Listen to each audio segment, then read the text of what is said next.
Hi viewers, I am Samila Khan and you are watching Language TV. In a figure of speech lecture series, our today's topic is Litotes. It also comes from Greek word litos, meaning plain, smooth and small.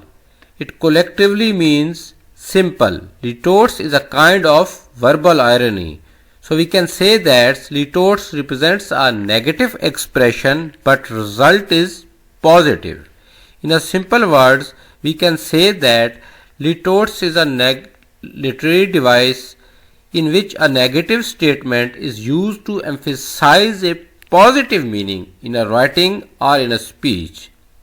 So with the help of word not, example is given, you are not wrong. It means you are right.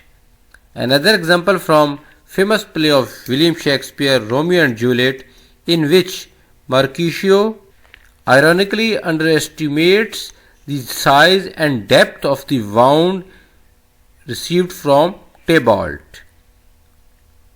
No, 'tis not deep as a well, nor so wide as a church door, but 'tis enough 'twill serve.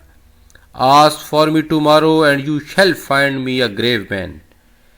You see, not so deep as a well. You can imagine the depth of well. Nor so wide as a church door. He ironically underestimates his wound with the help of litotes. Not bad. In a sentence, she is not bad looking. It means her look is good.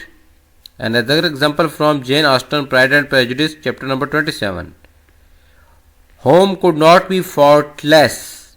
A little change was not unwelcome for its own sake. Not unwelcome means welcome. Litotes is the opposite of hyperbole because in a hyperbole we use exaggeration, overstatement, and in a litotes we underestimate anything. In litotes, an affirmative expressed by the negation of the contrary. For example, not adverse to a drink. Goodbye.